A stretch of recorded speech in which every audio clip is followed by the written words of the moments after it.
பொண்ணு பார்த்துட்டா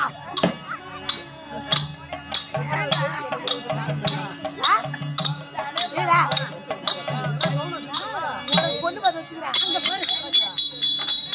ஐயோ வேற படிக்க போகுது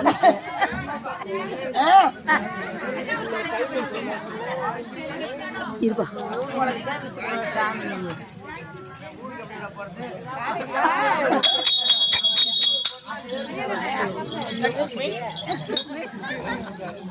Please wait. Hello. வேலை இல்லடா. Why? எங்களுக்கு ரசம் இருக்கு, ரசமும் இருக்குது. What is the problem? No problem. Where are you going? எங்களுக்கு இனிமேலுக்கு இந்த தொழில் செய்யறது எனக்கு இஷ்டம் இல்லை. Why? உருட்டுப்பேட்டை. Hey, don't talk.